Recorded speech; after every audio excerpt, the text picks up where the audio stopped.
Hai, halo, saya Penny Pinandita dari kelas 12 IPA 1. Hari ini kita bakal belajar tentang pengaruh ilmu pengetahuan dan teknologi terhadap Negara Kesatuan Republik Indonesia. Ilmu pengetahuan dan teknologi di abad ini berkembang dengan pesat, ditambah lagi dengan penemuan seperti handphone, internet, dan banyak hal yang semakin membuat pekerjaan manusia lebih mudah dari zaman sebelumnya. Begitu juga dengan teknologi transportasi yang terus berkembang pesat, yang membuat batas-batas antar negara semakin tidak terlihat. Perkembangan ilmu pengetahuan dan penemuan teknologi baru dirasakan dampaknya di seluruh dunia. Ditambah lagi dengan arus globalisasi yang membuat perubahan terlihat semakin nyata. Begitu juga dengan Indonesia yang terdampak di berbagai sisi kehidupan. Dari perubahan yang terjadi, kita bisa mendapat dua hal, yaitu ada dampak positif juga ada dampak negatif.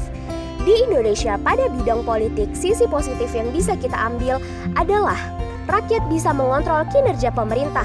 Dengan adanya televisi dan gadget yang ada sekarang memungkinkan kita melihat kinerja pemerintah.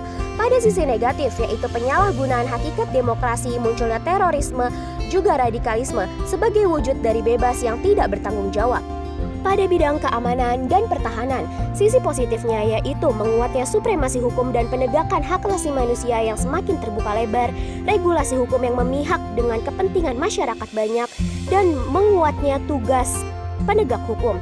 Ada sisi negatif yang bisa kita dapatkan, yaitu tindakan anarkis masyarakat sebagai bentuk bebas yang tidak bertanggung jawab, penyalahgunaan pengertian rakyat untuk beberapa golongan, juga semakin banyaknya usaha untuk menghindari hukum yang telah dibuat oleh pemerintah. Pada bidang sosial budaya, sisi positifnya yaitu akulturasi budaya semakin mudah terjadi. Ilmu pengetahuan dari satu negara ke negara lain semakin mudah bertukar. Juga penemuan baru semakin cepat diketahui di seluruh dunia. Adapun sisi negatif dari bidang sosial budaya yang bisa kita dapat yaitu pola hidup konsumtif dan hedonisme yang menganggap bahwa kesenangan di dunia adalah tujuan hidup. Juga individualis sebagai hasil dari westernisasi yang terjadi sekarang ini.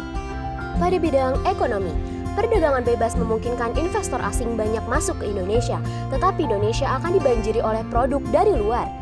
Ilmu pengetahuan dan teknologi perlu diseimbangi dengan iman dan takwa agar membuat kita menjadi pribadi yang lebih bijak dalam memanfaatkan.